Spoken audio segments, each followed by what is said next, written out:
ini buat kita adalah berkat bagi orang benar. Nah, Ibu Bapak yang saya kasih dalam Tuhan, kita akan mulai firman Tuhan hari ini dari kitab Yesaya. Kita akan membuka kitab Yesaya pasal 48. Saya baca ayat yang ke-17.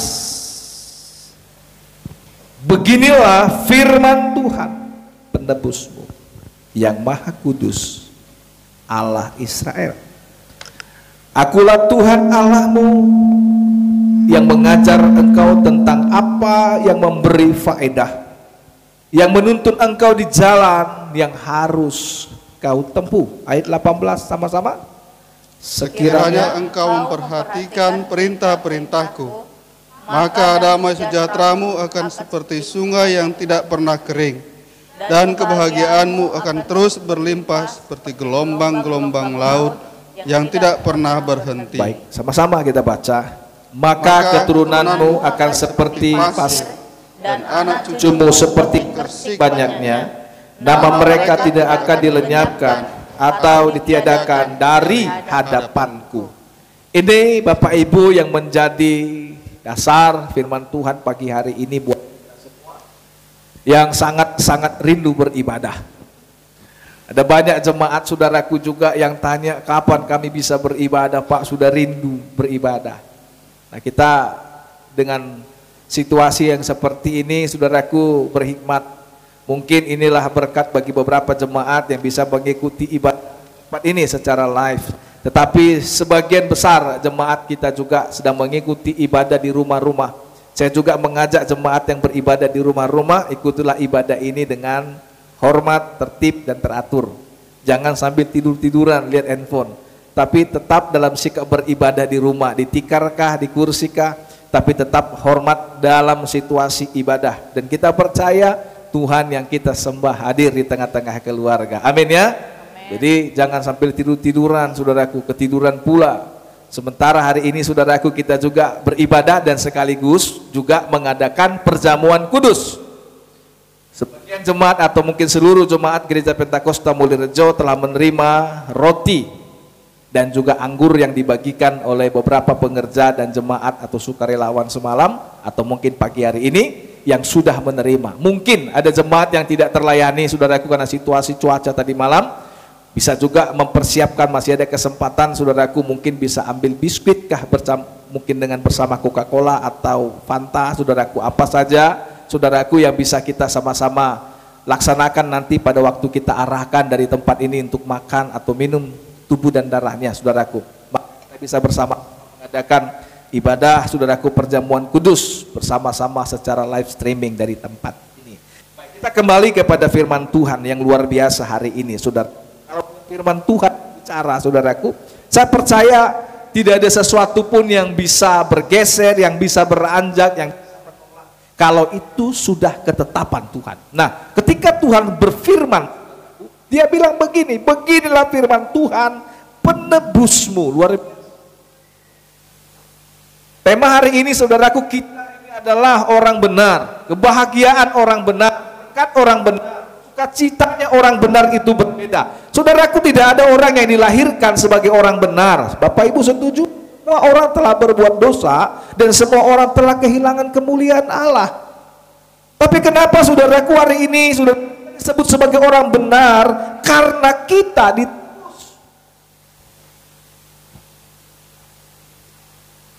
Hidup kita ditebus. Ketika saudaraku Adam dan Hawa melakukan sebuah kesalahan, melakukan dosa dan pelanggaran, ya saudaraku, Alkitab bilang hubungannya dengan Tuhan saudaraku itu bagaikan tembok yang tinggi, jurang yang dalam, sehingga Adam dan Hawa harus diusir keluar dari Taman Eden. Taman Eden itu bicara tempat pemeliharaan Tuhan. Mereka harus keluar dengan jerih lelah, dengan susah payah saudaraku, dan mereka mengalami hidup yang menderita ketika mereka jauh dari Tuhan. Hidup dari Tuhan tidak bahagia, hidup dari Tuhan menderita. Kabar baik adalah saudaraku bahwa Tuhan yang kita sembah adalah sebagai menebus kita. Dia menebus kita. Dia menyelamatkan kita.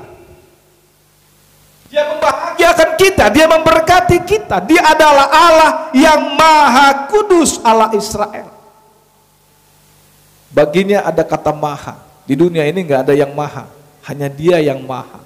Dia maha kuasa. Tidak ada kuasa yang lebih dahsyat dari kuasa Tuhan.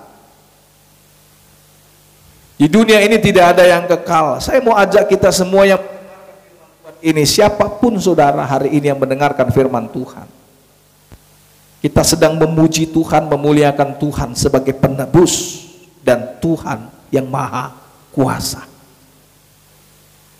Tidak ada kuasa yang lebih dahsyat dari kuasa Tuhan, saudaraku. Itulah Allah kita. Itulah Alkitab bilang, Dia yang mengajar engkau tentang apa yang memberi faedah.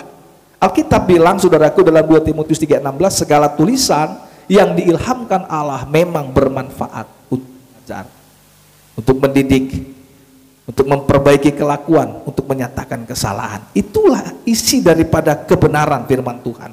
Nah, Dia akan memberikan faedah buat kita. Saya percaya ibadah ini juga mendatangkan faedah, mendatangkan keuntungan, mendatangkan berkat, mendatangkan sukacita. Yang menuntun kita di jalan harus kau tempuh. Saudaraku, tidak ada yang menjalani tahun 2021. Tidak ada orang yang menjalani tahun 2022. Kita sedang menuju. Kita akan menempuh. Saudaraku yang saya kasih dalam Tuhan, kita nggak tahu, saudaraku, 100 meter di depan, 1 kilo di depan, 100 kilo di depan. Kita nggak tahu, saudaraku. Tapi kita bilang, Dia menuntun kita di jalan yang harus kita tempuh. Nah, saya kembali dulu kepada perjanjian lama, saudaraku. Bapak Ibu perhatikan baik-baik.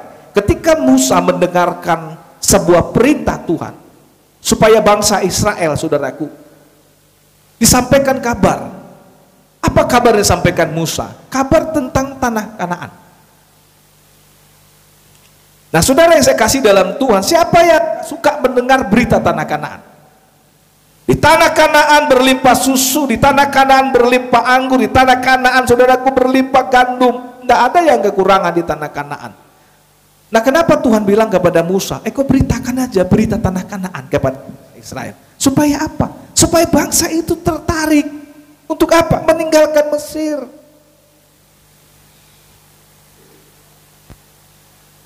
Kita juga perlu mendengar berita tanah Kanaan, saudaraku. Saya nggak mengajak jemaat untuk terlalu ekstrim. Nggak perlu berita tanah Kanaan. Kalau kita menceritakan pengajaran full saja, Pak. Saudaraku, berita tentang tanah Kanaan itu kebutuhan. Sebab itu juga janji Tuhan, saudaraku. Tuhan pernah berbohong. Apa yang dikatakan di tanah Kanaan semuanya realita, kenyataan. Batunya juga mengandung besi, mengandung tembaga, mengandung emas. Dan semua orang yang ada di tanah Kanaan, saudaraku, adalah orang-orang yang berbahagia. Tapi saudaraku, siapa yang pernah menempuhnya? Enggak ada yang pernah menempuhnya. Sebabnya Tuhan bilang kepada Musa, ketika dia bangun kemah suci, dalam bahasa Belanda dikatakan tabernakel, dalam bahasa Arab dikatakan Ka'bah atau kemah suci. Nah, itu bahasa Indonesia. Apa yang dikatakan kepada Musa? Supaya, saudaraku, dia membuat perabotannya. Ya, intinya, saudaraku, ada pengangkat-pengangkat tabut yang berjarak lebih kurang 2000 hasta. Ya, 2000 hasta. Kalau bicara hasta, nggak sama ukuran hasta manusia. Sebab hasta itu, saudaraku, bicara lengan. Nah, ini agak unik, saudaraku. Tapi Alkitab membuat rata-rata lebih kurang 45 cm. Saya percaya lengan kita nggak ada yang sama ukurannya. Apalagi lengan orang yang tinggi sama lengan orang yang pendek, itu pasti beda. Saya pernah ada anak muda tinggal di Pastori, saudaraku. Satu kurus agak tinggi, satu agak pendek orangnya. Saya suruh mereka masak nasi, saudaraku. Saya perlu ajar juga laki-laki, pria-pria masak. Saya bilang, kau masaklah nasi. Dia bilang, dimasak di mana, Pak Gembala? Ya, di rice cooker. Aduh, Pak, kami dari kampung, Pak, nggak biasa pakai rice cooker, biasa pakai periuk. Kayak mana ukuran airnya? Saya bilang, kau isi aja air ke rice cooker itu, lalu ukurannya bikin 1 jari itu, itulah ukurannya. Iya, Pak. Wah, saudaraku, waktu dimasak, kok kering-kering nasi ini, saudaraku. Saya bilang, ini siapa yang masak nasi? Kenapa kering-kering? Saya, Pak. Yang pendek ini yang masak. Rupanya saudaraku karena kurang air. Karena ruas-ruas jarinya nggak sama. Jadi saudaraku, kalau si Turus dulu yang masak, karena dia kurus tinggi, selalu malala. Karena ukuran jarinya saudaraku itu lebih renggang dari si Burian ini. Jadi ada perbedaan juga. Kalau saya udah malala ini, berarti si Turus lah yang masak ini. Kalau udah kering-kering, berarti si Burian lah ini, saudaraku. Akhirnya saya panggil mereka, coba ukur dulu jari kan. Beda saudaraku. Wah patutlah aku bilang saudaraku. Jadi ternyata hasta itu nggak sama. Hastanya si A bisa saja 47 saudaraku. Hastanya si B bisa saja 45. Hasta itu bicara apa? Perbuatan tangan kita. Gitu. Makanya saudaraku, Tuhan ini spesial ya, nggak bilang 45 cm, tapi perjanjian lama itu semuanya hasta. Bangunlah bahtera 300 hasta panjangnya, 150 hasta, 50 hasta, 25 hasta. Saudaraku, itu diatur semua oleh Tuhan. Hasta itu adalah perbuatan tangan. Makanya perbuatan tangan orang itu berbeda-beda. Tapi Tuhan bilang kepada pengangkat tabut, saudaraku, bilang sama pengangkat tabut itu jaraknya dengan jemaat. Supaya apa? Tabut dulu berjalan, baru jemaat mengikuti perjalanan tabut itu. Inilah dahsyatnya.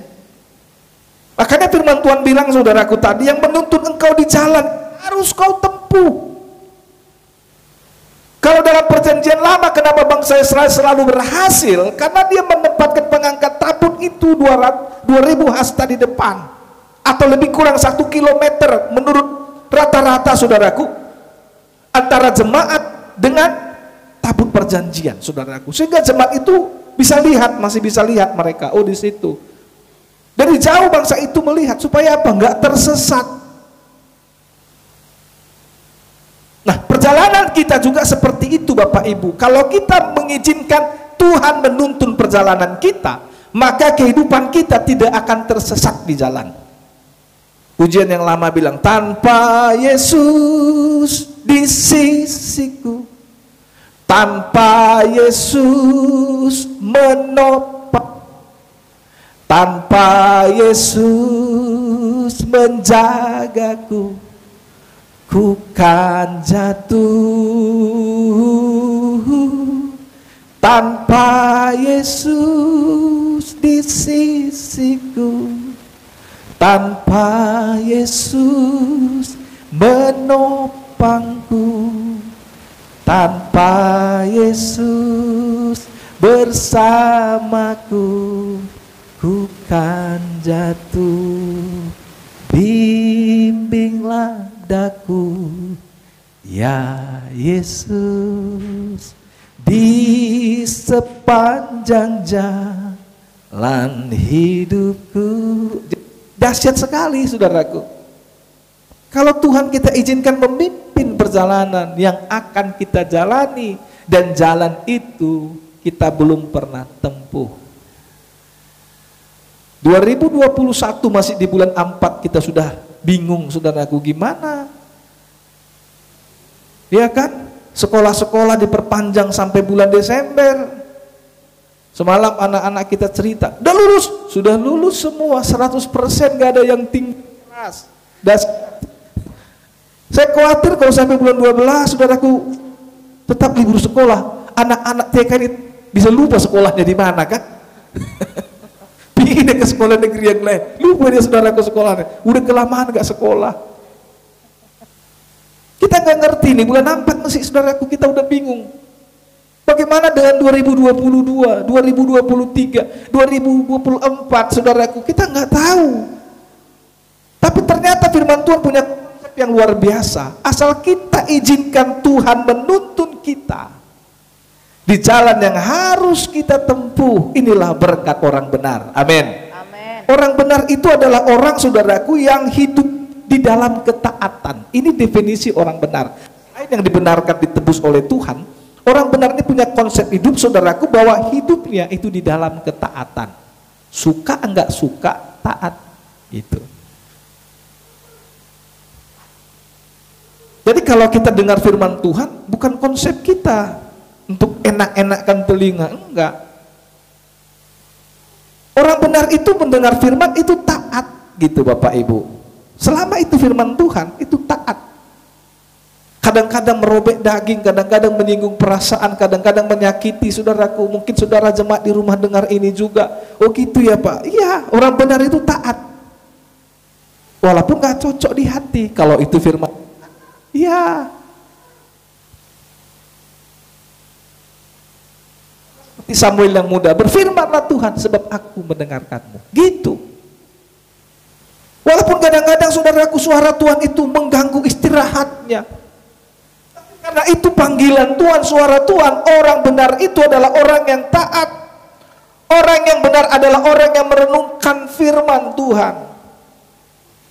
Nah, apa bedanya orang benar dengan orang yang takut akan Tuhan? Orang yang takut akan Tuhan itu adalah orang yang menaruh hadirat Tuhan itu di dalam hidupnya setiap waktu. Takut Tuhan itu menaruh hadirat Tuhan dalam hidupnya setiap waktu. Jadi dimanapun dia berada, dia rasakan hadirat Tuhan. Kalau kita dalam hadirat Tuhan, saudaraku, hadirat Tuhan itu akan merontokkan kesombongan kita.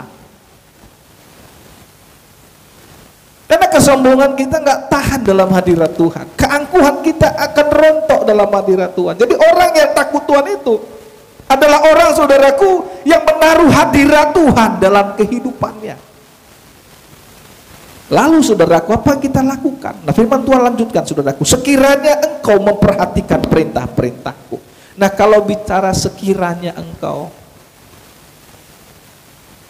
sama seperti seorang ayah atau seorang ibu, saudaraku, mendidik anaknya.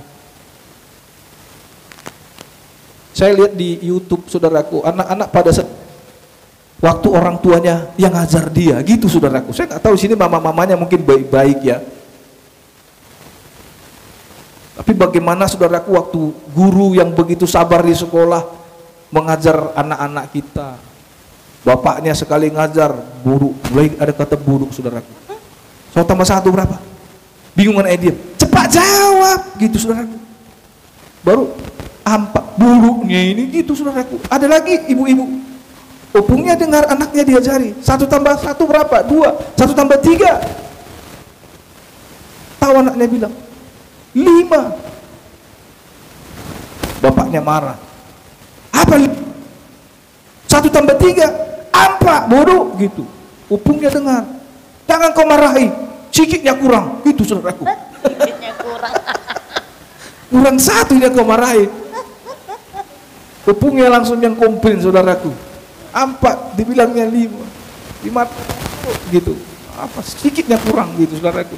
Jadi di rumah itu bisa gimana saudaraku? Apalagi zaman sekarang itu tugas dikirim lewat WA gitu saudaraku ya, bahasa Inggris ya kan, my name, my address, semua saudaraku anak itu diajarin gitu. 1, 2, 3 dikirimlah itu bahasa Inggrisnya. Ya sudah, dalam hati saya saudaraku, beda zaman kami dulu waktu sekolah kan. Beda zaman, beda situasi, beda kondisi saudaraku. Nah ini zaman seperti inilah dulu. Ya saudaraku, tapi izinkan Tuhan menuntun kita. Nah kalau kita perhatikan saudaraku, apa yang dikatakan, memperhatikan perintah-perintahnya. Sekiranya gitu saudaraku. Seolah-olah seorang ibu gitu saudaraku, seorang ayah mendidik anaknya ada kata sekiranya. Kayak ada sebuah seperti tersirat gitu saudaraku, nada penyesalan gitu saudaraku. Oh sekiranya kau rajin belajar nak, kau juara nak, nilaimu rata-rata 7 atau rata-rata 8 nak, nggak susah kali kau nak masuk perguruan tinggi. Sekiranya itu ada sebuah sepertinya tersirat sebuah penyesalan saudaraku. Nah ternyata melihat umatnya begitu juga. Kalau kau perhatikanlah perintah-perintahku, maka saudaraku berkat yang pertama adalah sejahtera. Amin Bapak Ibu. Amin. Nah mari kita saudaraku, sebelum ada kata sekiranya, hari ini ambil sikaplah, belajar melakukan firman Tuhan. Berkat waktu kita sebagai orang benar, berkat orang benar adalah damai sejahtera. Damai sejahtera yang kita terima dari Yesus tidak seperti yang dunia sediakan, itu kata Yohanes. Berbeda saudaraku, damai sejahtera kita, damai sejahtera Bapak Ibu, saudaraku yang beribadah hari ini, seperti sungai yang tidak pernah kering, luar biasa. seperti sungai yang nggak pernah kering. Saya mulai dari kecil, saudaraku, saya sering kalau libur pulang ke kampung. Kampung kami di Tiga Lingga. Kalau desanya namanya Rambarata. Kami harus lewati Rambasrit.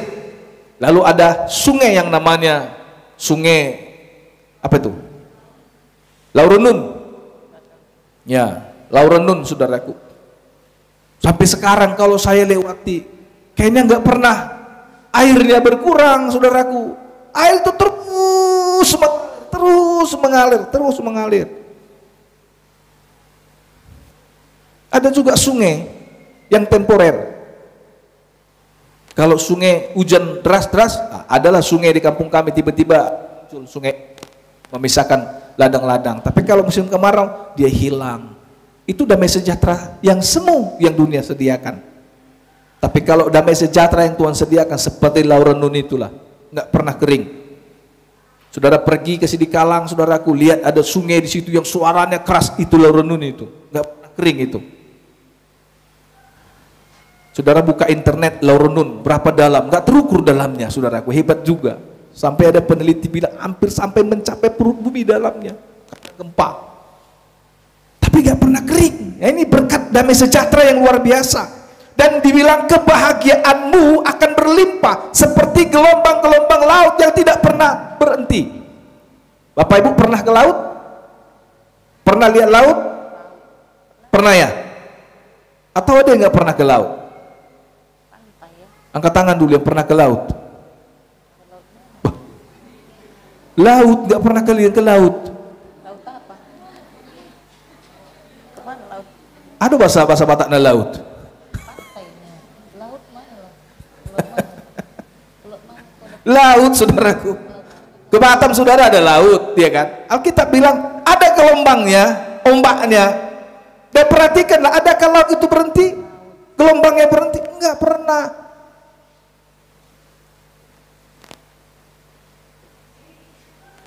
Dia terus bergelombang terus. Itu kebahagiaan kita, saudaraku, tak pernah berhenti.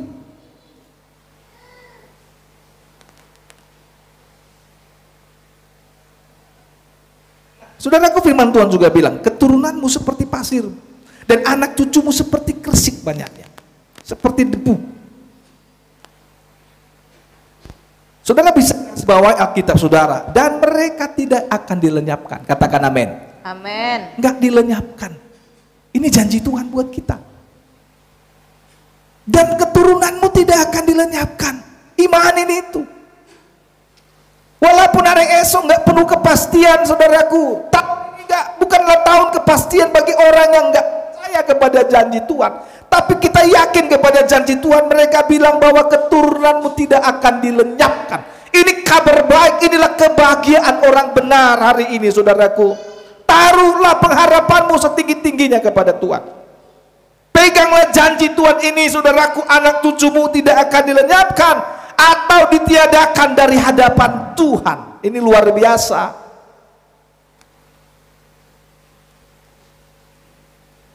Kita melihat, saudaraku, berita-berita sekarang ini semuanya membuat hati kita menjadi miris, sedih, gentar, takut, saudaraku. Kalau melihat situasi sekarang di India karena kelaparan, saudaraku, seorang ibu menggantung 2 anaknya atau 3 anaknya. Dia gantung anaknya, dia gantung anaknya, dia gantung anaknya. 3 orang anaknya digantung satu rumah, dan terakhir dia menggantung dirinya. 4 satu rumah.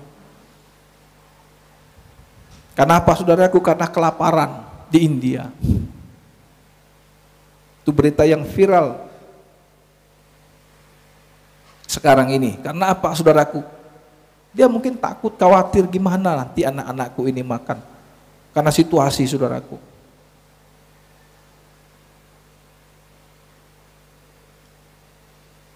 Nah, nggak ada orang yang bisa pastikan kapan berakhir, gitu Bapak Ibu. Peristiwa dan wabah ini menjadi sebuah pandemi, menjadi bencana dunia ini, saudaraku.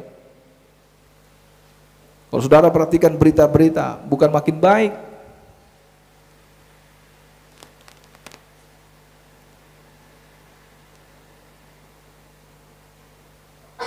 Makanya Saya ingat lagu lama saudaraku pada waktu saya masih kecil. Dan penciptanya juga nggak tahu siapa. Biasanya kalau lagu-lagu lama itu NN, no name. Yang isinya begini, zaman sekarang berjagalah, lihat dunia bergelora, kedengaran sini sana, banyak kabar menggemparkan, berlindunglah dalam sabda Allah. Ternyata benar Bapak Ibu. Banyak kabar sana sini menggemparkan, tapi berlindunglah dalam firman Tuhan. Ternyata perlindungan yang aman itu hanya firman Tuhan. Di negara-negara lain mereka buat bunker bawah tanah. Mereka bangun saudaraku rumahnya, lalu di bawah rumah mereka bangun sebuah tempat. Kalau terjadi bom, kalau terjadi perang, kalau terjadi wabah, mereka masuk semua dengan persediaan yang cukup. Mereka membuat itu menjadi sebuah rasa nyaman bagi mereka. Sebagian orang saudaraku membuat hartanya, uangnya, kata Amsal, sebagai tempat perlindungan mereka. Tapi marilah Bapak Ibu yang saya kasih dalam Tuhan, hari ini kita belajar bukan kekayaan tempat perlindungan, bukan bunker-bunker bawah tanah tempat perlindungan, tapi tempat perlindungan yang aman itu waktu kita berlindung di bawah sabda Tuhan, berlindung di firman Tuhan saudaraku. Saya kalau baca kitab Rom yang berkata ketika Abraham menginginkan keturunan dan istrinya Sarah sudah mati haid gitu, nggak mungkin lagi bisa mendatangkan keturunan di usia yang senja. Tapi Tuhan bilang terhadap janji Allah, Abraham tidak bimbang dan dia tidak ragu, dan dia memperkuat imannya kepada Tuhan. Dan dia, sebab firman Tuhan menciptakan apa yang tidak ada menjadi ada. Itulah kekuatan firman Tuhan. Langit dan bumi ini dia ciptakan.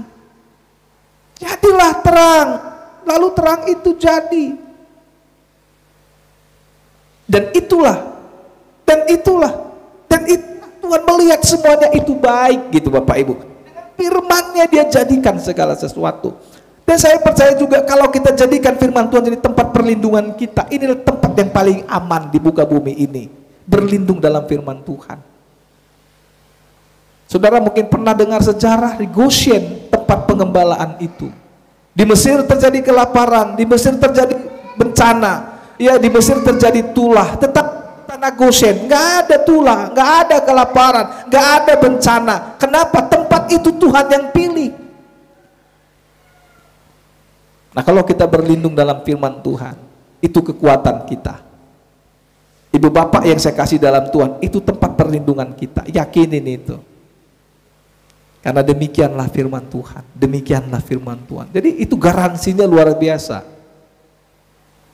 Makanya kalau kita mau keluar, bilang Tuhan melindungi, Tuhan menjauhkan malapetaka. Malapetaka Bapak Ibu, bukan hanya virus corona. Karena di mana-mana sekarang saudaraku banyak sekali kejahatan-kejahatan. Di Medan pun saudaraku juga ada begitu banyak kejahatan-kejahatan. Jadi kita doa keluar masuk kita dari rumah dilindungi Tuhan dari mara bahaya, dari malapetaka. Itulah perlindungan. Nah kalau kita belajar saudaraku memperhatikan perintah-perintah Tuhan, kita melakukan perintah-perintah Tuhan saudaraku, inilah usaha orang benar. Jadi orang benar itu juga berusaha. Nah Amsal bilang saudaraku dalam tiap jeripaya, dalam tiap usaha itu ada keuntungan gitu. Ayo buka dulu Amsal 14 3a. Kita sama-sama baca Bapak Ibu yang di rumah juga. Kita boleh buka firman Tuhan saudaraku dan kita sama-sama baca. Benarkah firman Tuhan bilang dalam tiap jeripaya itu saudaraku. Nah kitab Amsal pasal 14 saudaraku perhatikan dari ayat yang ke-23a-nya.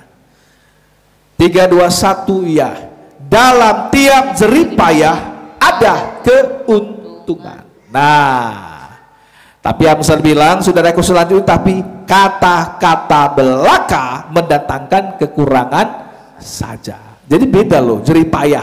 Orang yang mengerjakan sesuatu dengan jerih payah itu menghasilkan. Ayo berusaha dengan jerih payah. Mulai dari hal-hal kecil kita belajar dalam jerih payah.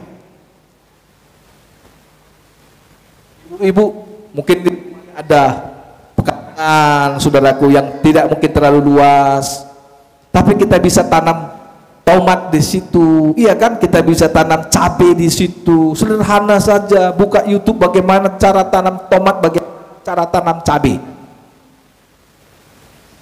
Memulai dengan hal-hal kecil, bikin di pot, bikin di polybag, di tanah kosong, kita harapkan keuntungannya besok. Kalau kita lakukan kosong, omong doang, bisa berkelahi hanya omong kosong.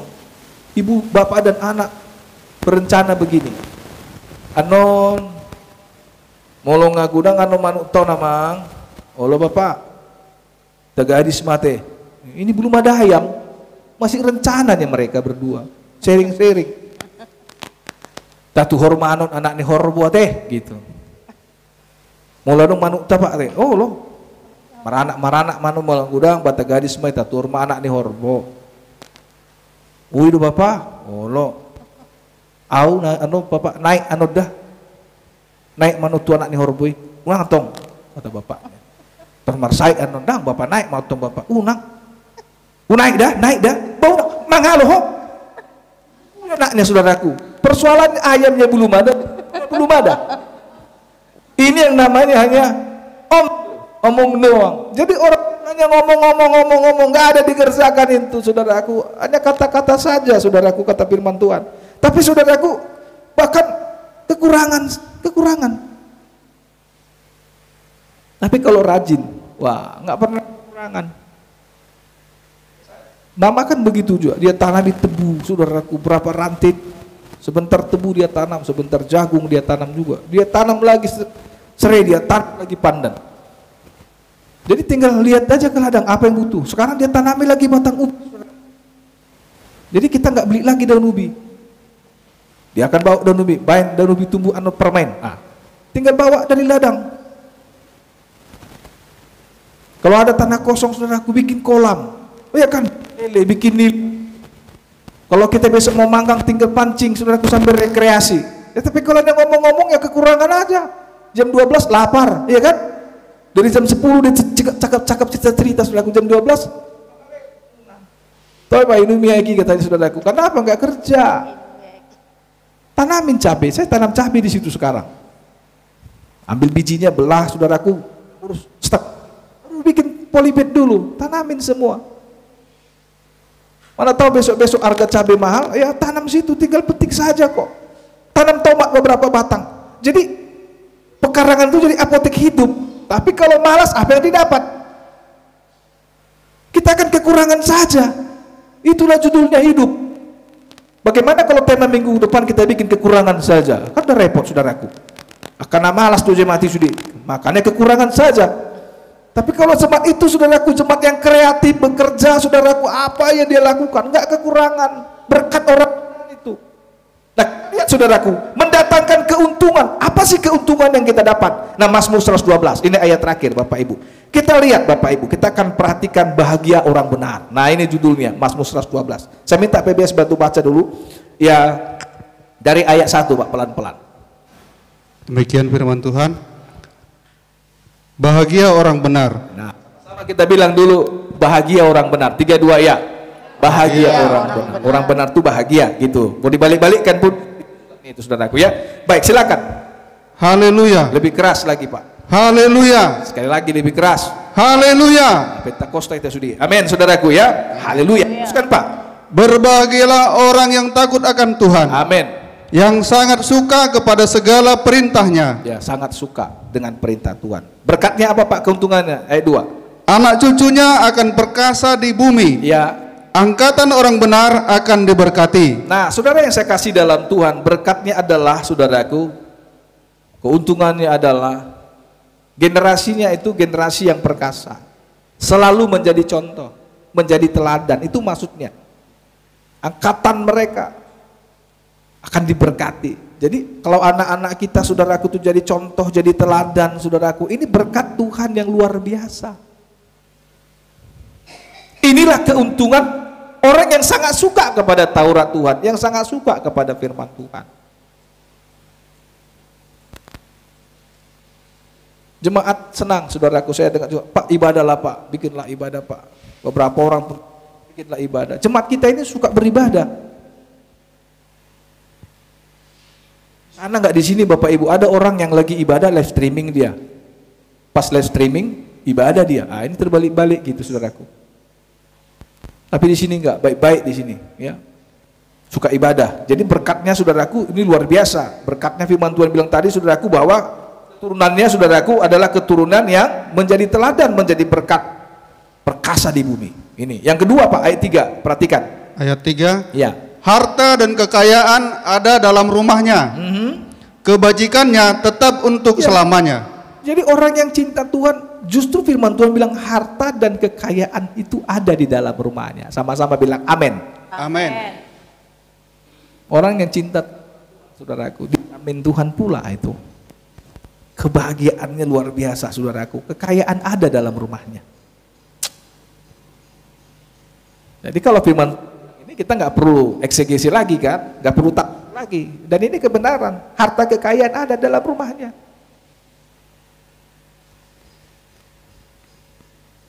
Rumah tangganya diberkati Tuhan, dan kemudian dia menjadi berkat, kebajikan.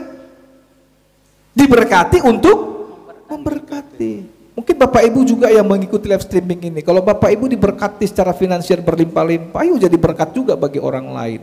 Nggak salah. Di masa pandemi ini berbagi. Oh, berbagi nggak membuat kita miskin, Bapak Ibu. Dan ini janji Tuhan, berkat Tuhan di rumah orang benar itu, saudaraku, keluarganya itu menjadi keluarga yang diberkati dan menjadi berkat. Lanjut lagi Pak, ayat 4. Ayat 4. Ya. Di dalam gelap terbit terang bagi orang benar. Ya. Pengasih dan penyayang orang yang adil. Saudaraku, orang itu nggak berjalan dalam kegelapan. Ini artinya, saudaraku, dalam gelap terbitlah terang bagi orang benar. Orang benar itu nggak berjalan dalam kegelapan yang membuat dia jatuh tersandung. Sebab firman jadi pelita. Amin Bapak Ibu. Mazmur bilang firman-Mu adalah pelita bagi kakiku, terang bagi jalanku. Nah ini berkatnya. Yang selanjutnya ayat yang kelima. Ayat 5. Ya. Mujur orang yang menaruh belas kasihan dan yang memberi pinjaman. Yang melakukan urusannya dengan sewajarnya. Ya, saudaraku, berkatnya adalah, tahu mujur ini? Ya, mujur. Lalu saudaraku mendapat kemurahan, mujur. Nggak dipersulit. Kalau dia bikin urusan, saudaraku, nggak dipersulit. Enak juga jadi orang mujur. Mujur kali kau. Saya kemarin ngurusi, enak juga, mujur. Sampai yang sebelah saya bingung, bukankah saya duluan dari Bapak ini, gitu saudaraku. Tapi saya yang dipanggil. Saya masuk, saudaraku, mujur. Selesai, nggak lama. Biayanya juga nggak mahal. Bikin SIM C, SIM A. Saya hanya kena, gak usah cerita, mana tahu pula Malaysia di sana kena mereka kan. Mahal Bapak Ibu. Saya senang, saya bagi mereka. Ini sedikit ya, kopinya gitu. Nggak apa-apa, udah selesai. Mujur, nggak dipersulit, saudaraku, di mana-mana nggak dipersulit. Perjalanannya selalu Tuhan buat berhasil. Nah ini mujur, di mana-mana saudaraku masalah. Saya punya keluarga, saudaraku, selalu di mana-mana meninggalkan masalah. Ada juga begitu. Dia bilang sama saya, Lin, ya udah antar aku ke simpang. Ke simpang, begitu turun, udah 3 mobil berlanggar dibikinnya. Di stopnya mobil, dar, 3 kecelakaan dia bikin. Apa nih kau bilang? Naik, aku bilang, terpaksa aku suruh dia naik, pergi daripada dandangi semua mobil itu. Kau apain tadi? Aku bilang, stopnya katanya. Makanya saya bilang sama dia, kau udah, aku bilang, asal kau pasti tinggalkan masalah. Dia memang lagi gerimis-gerimis, saudaraku. Dia minta saya antar, saya seberangkan ke simpang. Begitu turun dari, langsung di stopnya mobil, Medan Bus, di Pasar 3 itu. Ngerem, di belakangnya ada angkot lagi.